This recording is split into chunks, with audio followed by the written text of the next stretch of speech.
अब हम आपको शिव पुराण की कथा सुनाने जा रहे हैं। ये कथा जिस भी माध्यम से आपको मिली है, इस कथा को पूर्ण सुने। ये शिव की कथा है, मेरे भोले बाबा की कथा है। इसको जो सुनते हैं उनके सभी कष्ट दूर हो जाते हैं और भोले बाबा की असीम अनुकंपा उन पर बरसने लगती है।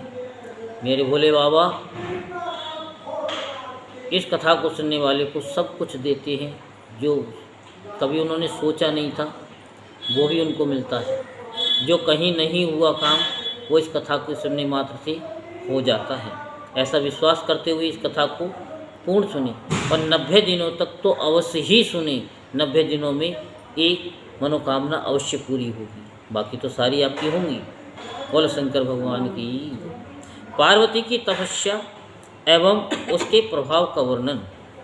ब्रह्मा जी बोले, हे देवर्षि, आपके चले जाने पर प्रसन्नचित शिवजी ने प्रसन्नचित पार्वती ने शिवजी को तपस्या से ही साध्य माना और तपस्या करने का मन बना लिया।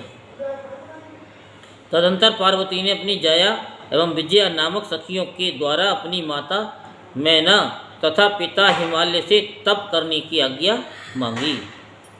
उन दोनों सखियों ने सबसे पहले पर्वतराज हिमालय के पास जाकर नम्रतापूर्वक भक्ति भाव से प्रणाम करके पूछा। सखियाँ बोली, हे हिमालय, आपकी पुत्री पार्वती जो आपसे कुछ कहना चाह रही हैं उसे सुनिए। ये आपकी पुत्री अपने शरीर रूप तथा आपके कुल को भगवान शंकर की आराधना से सफल बनाना चाहती हैं। वे शंकर तपस्या से ही साध्य हैं, अन्य उपाय से उनका दर्शन संभव नहीं है। हे गिरिराज, इसलिए आपको इसी समय आज्ञा प्रदान करनी चाहिए जिससे गिरजा वन में जाकर आदरपूर्वक तपस्या करें। ब्रह्मा जी बोले, हे मुनिश्रेष्ठ, पार्वती जी की सखियों के द्वारा इस प्रकार पूछे जाने पर गिरिराज भली भांति विचार कर कहने लगी। हिमालय बोले, मुझे तो ये बात अच्छी लगती है, परंतु यदि पार्वती की माता को ये बात अच्छी लगे तो ऐसा ही होना चाहिए। यदि ऐसा हो तो इससे बढ़कर और क्या बात हो सकती है। यदि पार्वती जी की माता को ये बात रुचिर कर लगे तो इसमें हम तथा हमारा कुल दोनों ही धन्य हो जाएंगे। इससे बढ़कर और शुभ कारक कौन सी उत्तम बात होगी। ब्रह्मा जी बोले, इस प्रकार दोनों सखियाँ पार्वती के पिता के वचन को सुनकर पार्वती की माता से आज्ञा लेने के लिए उनके साथ वहाँ गईं। हे नारद, पार्वती की माता के पास जाकर प्रणाम कर हाथ जोड़कर आदरपूर्वक उनसे ये वचन कहने लगी। सखियाँ बोली, हे देवी, आपको नमस्कार है। हे मात, आप पार्वती के वचन को सुने और उसे सुनकर प्रसन्नतापूर्वक स्वीकार करें। आपकी ये पुत्री शिवजी को प्राप्त करने हेतु तो तपस्या करना चाहती हैं। इसे तप करने की आज्ञा पिता से प्राप्त हो गई है, अब आपसे पूछ रही हैं। हे पतिव्रते, यह उत्तम पति प्राप्त करने हेतु अपने स्वरूप को सफल बनाना चाहती हैं। अतः यदि आपकी आज्ञा हो तो ये तपस्या करे। ब्रह्मा जी बोले, हे मुनीश्वर, इस प्रकार कहकर सखियाँ चुप हो गईं। मैना ये बात सुनते ही खिन्न मन वाली हो गईं और उन्होंने इस बात को अस्वीकार कर दिया। तब वे पार्वती शिव जी के चरण कमलों को ध्यान कर हाथ जोड़कर विनम्रता होकर अपनी माता से स्वयं कहने लगी। पार्वती बोली, हे मैया, मैं महेश्वर को प्राप्त करने के लिए प्रातःकाल तपस्या हेतु तपोवन जाना चाहती हूँ। अतः आप मुझे जाने के लिए आज ही आज्ञा प्रदान कीजिए। ब्रह्मा जी बोले, पुत्री की ये बात सुनकर मैना बहुत दुखी हुई और बेकल होकर पुत्री को अपने पास बुलाकर कहने लगी। मैना बोली, हे शिवे, हे पुत्री, यदि तुम दुखी हो और तपस्या करना चाहती हो तो ये घर में ही तपस्या करो। हे पार्वती, अब बाहर मत जाओ। जब मेरे घर में ही सब देवता तीर्थ तथा समस्त क्षेत्र विद्यमान हैं तो तप करने के लिए तुम अन्यत्र कहाँ जा रही हो। हे पुत्री, तुम हट मत करो और न तो कहीं बाहर जाओ। तुमने पहले क्या सिद्ध कर लिया और अब क्या सिद्ध करोगी? हे वत्स, तुम्हारा शरीर कोमल है और तपस्या तो बड़ा कठिन कार्य है, इसलिए तुम यहीं तपस्या करो, कहीं बाहर मत जाओ। मनोकामना की पूर्ति के लिए स्त्रियों के वन जाने की बात तो मैंने नहीं सुनी है, इसलिए हे पुत्री, तपस्या करने के लिए वन गमन का विचार मत करो। ब्रह्मा जी बोले, इस प्रकार उनकी माता ने अनेक प्रकार से पुत्री को वन जाने के लिए मना किया, किंतु शंकर की आराधना के बिना कहीं भी उन्हें पार्वती को शांति नहीं मिली। मैना ने बार बार तपस्या के निमित्त बन जाने से उन्हें रोका। इसी कारण से शिवा ने उमा नाम प्राप्त किया। हे मुनि, इसके बाद तपस्या की अनुमति न मिलने से उन शिवा को दुखी जानकर शैलपुत्री मैना ने पार्वती को तप करने के लिए आज्ञा प्रदान कर दी। हे मुनि श्रेष्ठ, माता की आज्ञा पाकर उत्तम व्रत वाली पार्वती ने शंकर का स्मरण करते हुए अपने मन में बड़े सुख का अनुभव किया। तदंतर शिवा माता पिता की प्रसन्नता पूर्वक प्रणाम कर अपनी दोनों सखियों को साथ लेकर शिव जी का स्मरण करके तपस्या करने के लिए वन की ओर चली। उन्होंने अनेक प्रकार के विचारों, प्रिय वस्तुओं तथा नाना प्रकार के वस्त्रों का परित्याग कर मोजी मेखला बांधकर सुंदर वल्कल को धारण कर लिया और बहुमूल्य हार उतार कर मृग चर्म धारण कर लिया। इसके बाद वे तपस्या करने के लिए गंगावतरण नामक स्थान पर चली गईं। ध्यान करते हुए शंकर ने जहाँ कामदेव को जलाकर भस्म कर दिया था, वही हिमालय का गंगावतरण नाम वाला शिखर है। हे तात, काली हिमवत प्रदेश के शिखर पर स्थित उसी गंगावतरण नामक स्थान पर गईं और जगदम्बा पार्वती काली ने उसे शिवजी से रहित देखा। जहाँ स्थित रहकर शिवजी ने अत्यंत कठिन तप किया था, उस स्थान पर जाकर वे क्षण भर के लिए शिव विरह से व्याकुल हो उठी।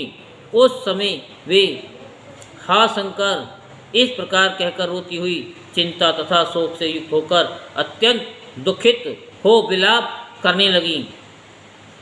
इसके अनंतर बहुत समय के बाद हिमालय पुत्री पार्वती धैर्यपूर्वक मोह का त्याग करके नियम में दीक्षित हुई। वे उस महान उत्तम श्रृंगी तीर्थ में तपस्या करने लगी। उस स्थान में गौरी के तपस्या करने के कारण उसका गौरी का नाम पड़ा। हे मुनि, माँ पार्वती ने अपनी तपस्या की परीक्षा के लिए अनेक प्रकार के पवित्र, सुंदर तथा फलवान वृक्ष लगाए। उन सुंदरी ने भूमि शुद्धि और वेदी का निर्माण करके मन के साथ समस्त इंद्रियों को रोककर उसी स्थान पर मुनियों के लिए भी कठिन तपस्या आरंभ कर दी। वे ग्रीष्म काल में दिन रात अग्नि प्रज्वलित कर उसके बीच में बैठकर पंचाग्नि तापती हुई पंचाक्षर मंत्र का जप करती थीं। वे वर्षा के समय पत्थर की चट्टानों के स्थंडिल पर सुस्थिर आसन लगाकर बैठी हुई खुले आकाश के नीचे जल की धारा सहन करती और भक्ति में तत्पर होकर निराहार रहकर वे शीतकाल की रात्रियों में निरंतर शीतल जल में निवास करती। इस प्रकार पंचाक्षर मंत्र के जप में रत होकर तप करती हुई वे संपूर्ण मनोवांछित फल के दाता शंकर का ध्यान करने लगी। वे प्रतिदिन अवकाश मिलने पर अपने द्वारा लगाए गए सुंदर वृक्षों को सखियों के साथ प्रसन्नतापूर्वक सींचती थीं तथा अतिथि सत्कार भी करती थीं। शुद्ध चित्त वाली वे पार्वती आंधी, सर्दी, अनेक प्रकार की वर्षा तथा असहाय धूप बिना कष्ट माने सहन करती थीं। हे मुनि, इस प्रकार उनके ऊपर अनेक प्रकार के दुख आए, परंतु उन्होंने उनकी कुछ भी परवाह नहीं की। वे केवल शिव में मन लगाकर वहाँ स्थित थीं। इस प्रकार तप करती हुई देवी ने पहले फलाहार से, फिर पत्ते के आहार से क्रमशः अनेक वर्ष बिताए। तदंतर हिमालय पुत्री शिवा देवी पत्ते भी छोड़कर सर्वदा निराहार रहकर तपस्या में लीन रहने लगी। जब उन हिमालय पुत्री शिवा ने पत्ते खाना भी छोड़ दिया, तब वह शिवा देवताओं के द्वारा प्रणा कही जाने लगी। इसके बाद पार्वती भगवान शिव का ध्यान करके एक पैर पर खड़ी होकर पंचाक्षर मंत्र का जप करती हुई कठोर तपस्या करने लगी। उनके अंग चीर और बलकल से ढके थे। वे सिर पर जटाजूट को धारण किए हुए थी। इस प्रकार शिव जी के चिंतन में लगी हुई पार्वती ने तपस्या के द्वारा मुनियों को भी जीत लिया। इस प्रकार तप करती हुई तथा महेश्वर का चिंतन करती हुई उन काली ने 3000 वर्ष इस तपोवन में बिता दिए। जहाँ पर शंकर ने 60,000 वर्ष तक तपस्या की थी, उस स्थान पर कुछ क्षण रुककर वे अपने मन में विचार करने लगी। हे महादेव, क्या आप तपस्या में संलग्न हुई मुझे नहीं जानते, जो कि मुझे तपस्या में लीन हुए इतने वर्ष बीत गए, फिर भी आपने मेरी सुध नहीं ली। लोक एवं वेद में मुनियों के द्वारा सदा गान किया जाता है कि भगवान शंकर सर्वज्ञ, सर्वात्मा तथा सर्वदर्शन है। वे देव समस्त ऐश्वर्य को प्रदान करने वाले, सब प्रकार के भावों से प्राप्त होने वाले, भक्तों के मनोरथ सदा पूर्ण करने वाले तथा सभी प्रकार के कष्टों को दूर करने वाली है।